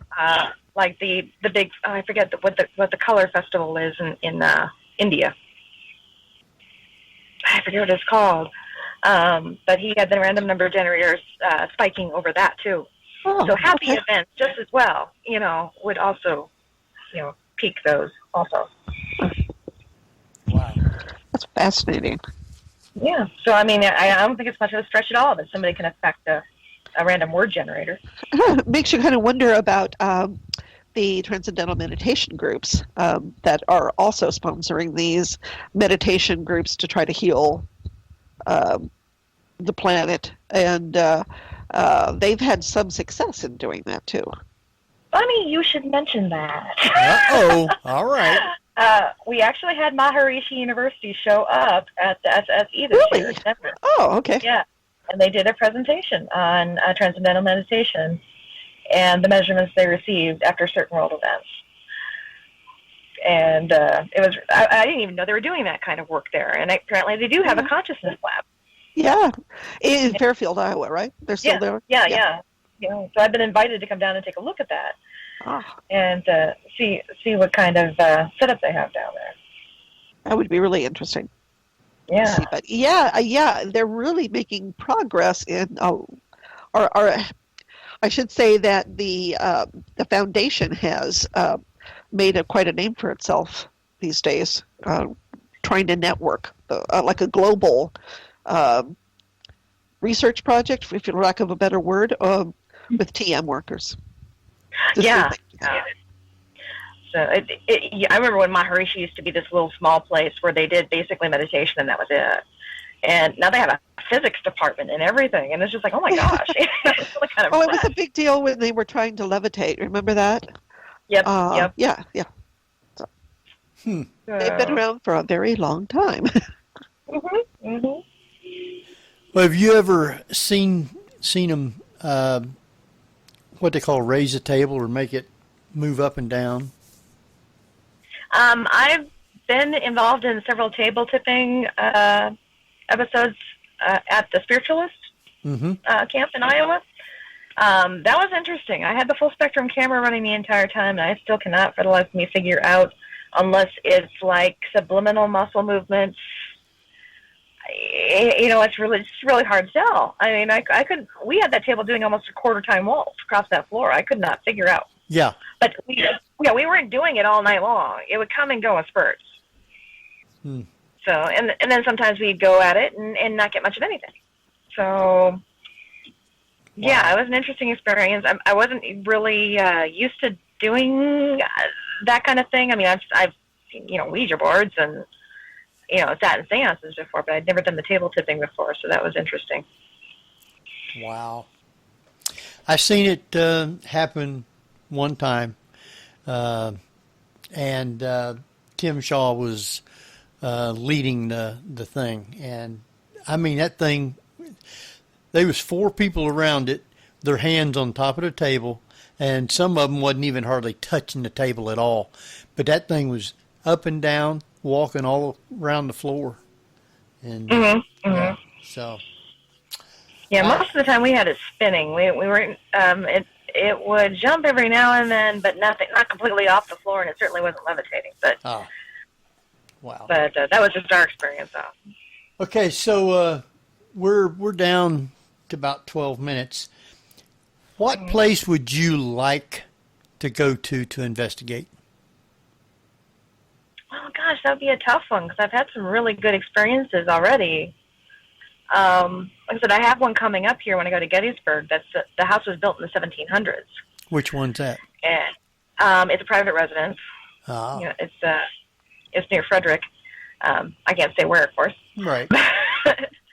But just the layers of history that would be encountered there will be interesting because we'll have, hopefully, we're counting on having 2 mediums physically at the location, and then, of course, we'll have the remote mediums calling in on that to see, and we'll see if their information correlates. Wow. That ought to be interesting. It's going to be one of those. It's going to be a little bit different than doing, a historical place at Gettysburg, that people pretty much know right. the history of already before you get there. That's why I wanted the private residence before we did anything else, because some of the mediums might have been to some of those historical places and have privy information to a private residence, not so much. Well, if you ever come over this way, I'll take you to a couple of places. Okay. There's 2 places that I want to get back into, but I have not been able to. One, I'm never going to get to go back into, and the other one is owned by 2 girls, and I bet we did it 6-7 times, and then after the last time, we've never been invited back, and I've talked to them and said, oh yeah, we're going to, never have been able to come back. But that was really, there was some wild stuff in that place. And then this other house we got to do one time, and we had a little girl that was talking to us.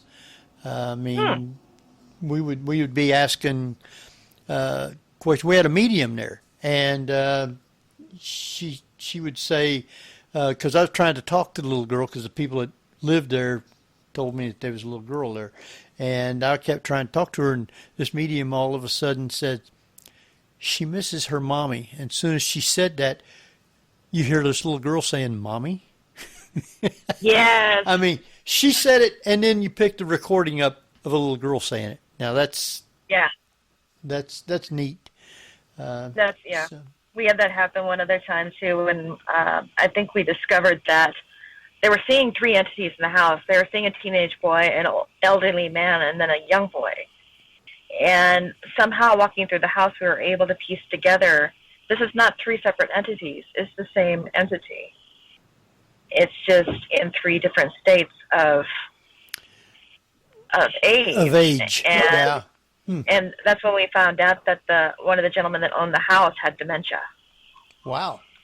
And that he died, obviously in the dementia state, and that he was still in it even after death because he hadn't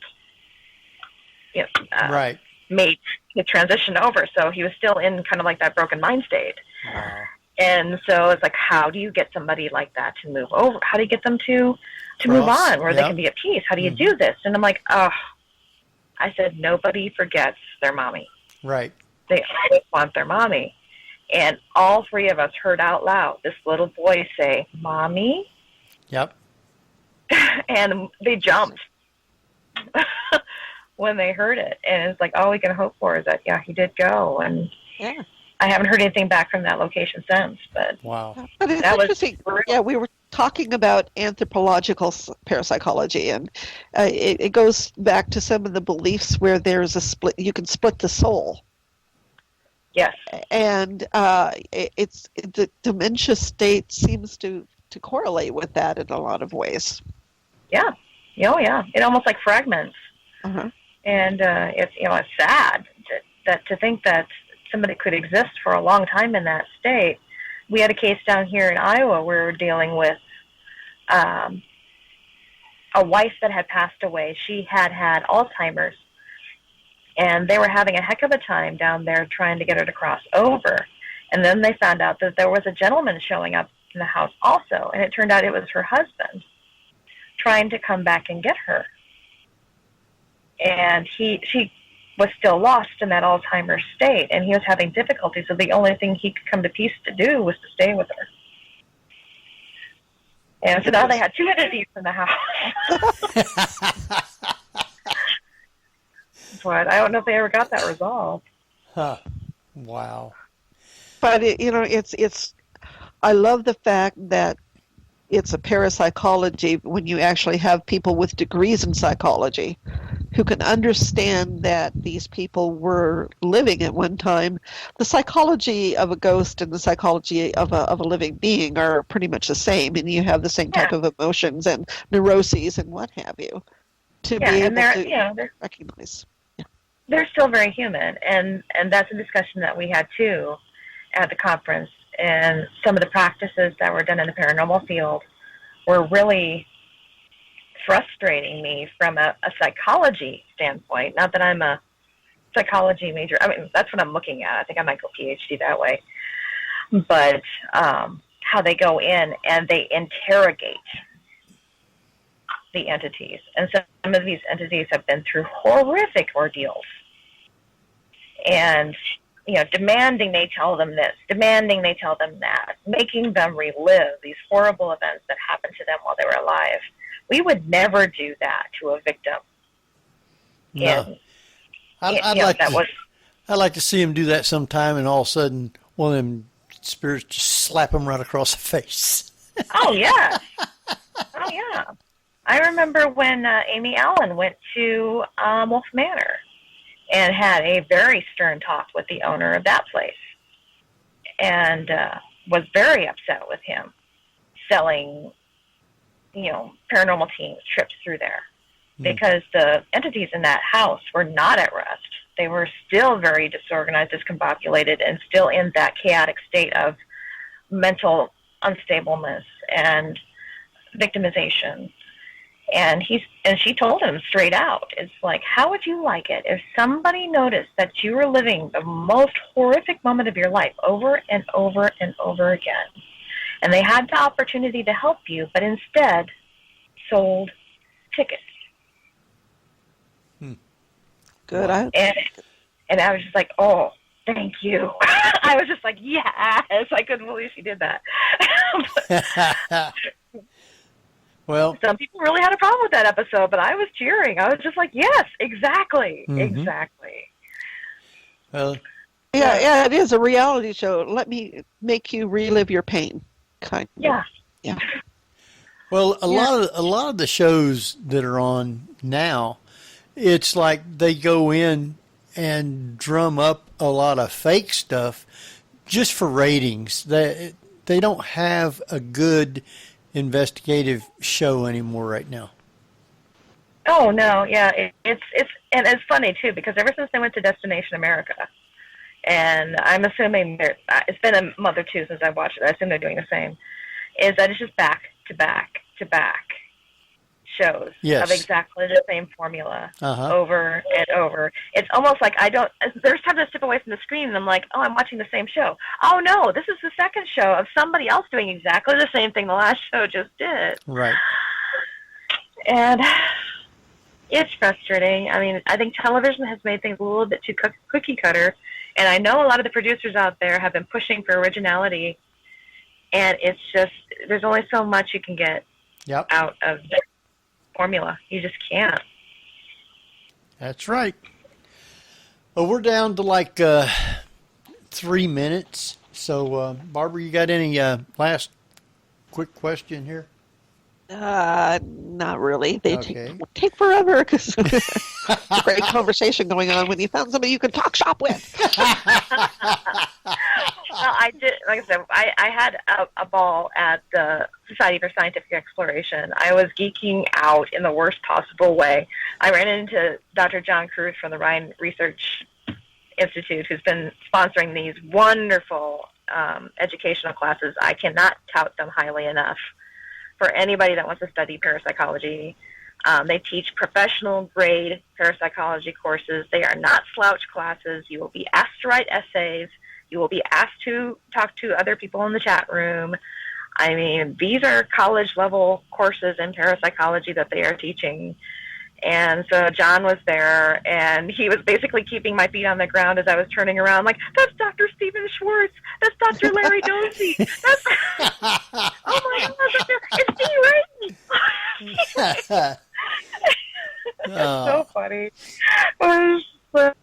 Yeah, nothing was funnier than hearing somebody behind me. And what do you do? And this gentleman saying, "Oh, well, I helped create the foundation for remote viewing." And I turned around, and it's Stephen Schwartz, and I'm like, "Loved that documentary on Alexandria, thank you." And he's just like, "Oh, thank you." He used remote viewers to do archaeology. Huh. Wow. To find archaeological sites in Egypt, and that was just amazing. Yeah. Wow. But, well, yeah, that was we've great. got I mean, we've got just a minute left, and I want to thank you again for taking the time to be with us, because I know you got to get back on the road here in just a few minutes. So I want you to give everybody how they can follow you, or if they want to get in contact with you or whatever. Give that information out, and then why don't you stay on for just a minute till we're off, and we'll say goodbye to you off the air. Okay, I would suggest people can reach out to me through Paranormal Researcher, Darcie McGrath. I'm on Facebook. You can also probably follow a little bit of what we're working on at Project Psi at projectpsi.com with the remote viewing. Dr. Kennedy does a lot of online classes in remote viewing, and people are interested in looking into that and trying it for themselves. And of course, on the Facebook site, you'll see any of the latest classes or appearances that I'm doing. All right. Well, for Jeff, Jeff is here. He'll type everything up and have it up on our website. And Barbara, you want to give our stuff real quick?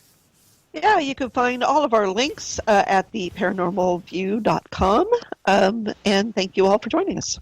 Yes, we appreciate it. And I want to thank everybody again for being with us tonight.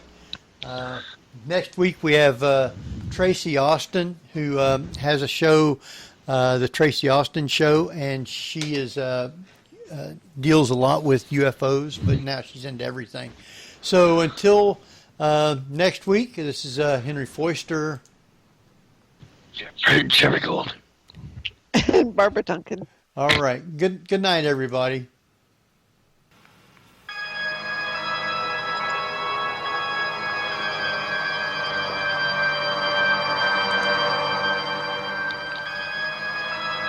You've been listening to the Paranormal View on the ParaX Radio Network. Join us again next week at the same time for more of the Paranormal View.